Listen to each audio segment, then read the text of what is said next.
ബംഗ്ലാദേശിലെ ഹൈന്ദവ വേട്ടയിൽ ശക്തമായ ഇടപെടലുമായി ഭാരതം. ഹിന്ദുക്കളുടെ സുരക്ഷ ബംഗ്ലാദേശ് ഉറപ്പാക്കുമെന്ന് പ്രതീക്ഷിക്കുന്നതായി വിദേശകാര്യമന്ത്രി എസ് ജയശങ്കർ ലോക്സഭയിൽ. മുഹമ്മദ് യൂനുസുമായുള്ള കൂടിക്കാഴ്ചയിൽ വിദേശകാര്യ സെക്രട്ടറി വിക്രം മിശ്രി വിഷയം ഉന്നയിച്ചിരുന്നു. ഭാരതത്തിന്റെ സുരക്ഷാ സേന ഡെപ്സാങ്ങിലെ എല്ലാ പട്രോളിംഗ് പോയിന്റുകളിലേക്കും പോകുമെന്നും ജയശങ്കർ പറഞ്ഞു. With regard to the treatment of minorities in Bangladesh, it has been a source of concern. There have been multiple incidents of attacks on them. We have drawn our concern to their attention. Recently, Foreign Secretary visited Dhaka. This subject came up during his meeting, and it is our expectation that in its own interest, Bangladesh would take measures so that its minorities are safe.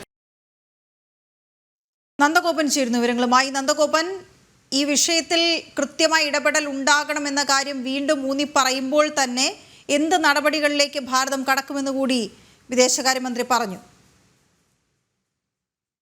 വീണ, ശക്തമായ നിലപാട് തന്നെയാണ് ഭാരതം ബംഗ്ലാദേശ് വിഷയത്തിൽ സ്വീകരിച്ചതെന്നാണ് വിദേശകാര്യമന്ത്രി ഇന്ന് ലോക്സഭയിൽ വ്യക്തമാക്കിയിരിക്കുന്നത്.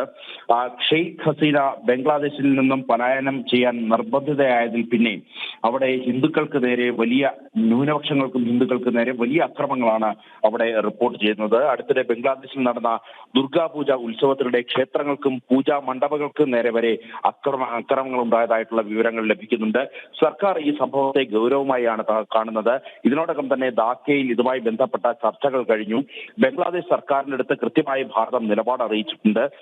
ന്യൂനപക്ഷങ്ങളുടെ സുരക്ഷ ഉറപ്പുവരുത്തുവാൻ വേണ്ടി ബംഗ്ലാദേശ് സർക്കാർ വേണ്ട നടപടികൾ സ്വീകരിക്കും എന്നുള്ളതാണ് തന്റെ വിശ്വാസമെന്നും ഇന്നിപ്പോൾ ഒരു ചോദ്യത്തിന്, കോൺഗ്രസ് എംപിയുടെ ചോദ്യത്തിന് മറുപടിയായി വിദേശകാര്യമന്ത്രി വ്യക്തമാക്കുകയുണ്ടായി.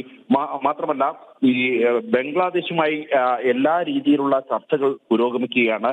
ഭാരതത്തിന്റെ വിദേശകാര്യ മന്ത്രാലയം ഇതുമായി ബന്ധപ്പെട്ട ഇടപെടൽ കൃത്യമായി തന്നെ നടക്കുന്നുണ്ട്. അതിന്റെ അനന്തരഫലമായിട്ടായിരുന്നു ധാക്കയിൽ സെക്രട്ടറി തല ചർച്ചയെന്നും പ്രധാനമായും വ്യക്തമാക്കുകയുണ്ടായി. ഇപ്പോൾ നിലവിൽ ബംഗ്ലാദേശിലെ സ്ഥിതിഗതികൾ അല്പം ശാന്തമാണെന്നും എന്നാൽ അത് ഏതു സമയവും മറ്റൊരു രീതിയിലേക്ക് കടക്കാനുള്ള സാധ്യതകളുണ്ടെന്നും എസ് ജയശങ്കർ വ്യക്തമാക്കിയിട്ടുണ്ടായി. അതേപോലെ തന്നെ ഇന്ത്യ ചൈന അതിർത്തിയിൽ നിലവിൽ പട്രോളിംഗ് വളരെ ശക്തമായി തന്നെ മുന്നോട്ട് പോവുകയാണെന്നും ഇന്ന് ജയശങ്കർ ലോക്സഭയിൽ വ്യക്തമാക്കിയിട്ടുണ്ടായി. വീണ. ശരി നന്ദൻ.